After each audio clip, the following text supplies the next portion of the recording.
Hey, Mr. Chairman, can you hear me? Yes, we hear you well and see you as well. Mr. Cargill, Very good. please introduce yourself for the record, and you have 2 minutes. Thank you, Mr. Chairman. I'm Chris Cargill, president of Mountain States Policy Center. Appreciate the invitation to address you this morning. There are many important things that government does, but being transparent, as you all know, is probably the most important. So we very much appreciate this proposal. Like any parent, when I picked my son up for school yesterday, I asked him what he did and what he learned, and his response was stuff. Pretty typical for a preteen. If you ask any parent what their child is learning in school, there's a good chance they'd say they don't exactly know. And I think that's the point of this legislation.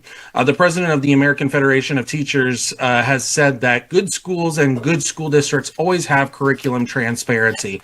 Here in Idaho, some of them do, some of them don't. Some of them use Google Classroom, some of them don't.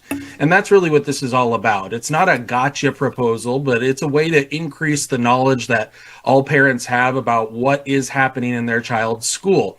An interesting note, national pollster Scott Rasmussen took this issue to the field and asked Americans what they thought about making sure curriculum plans and materials were posted and available for parents to review. 84% of Americans supported that idea, with 56% strongly supporting the transparency.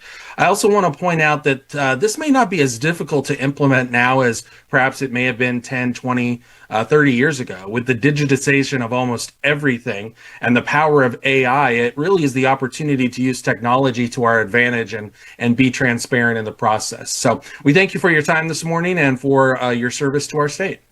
Thank you, Mr. Cargill. Committee, are there questions for the testifier?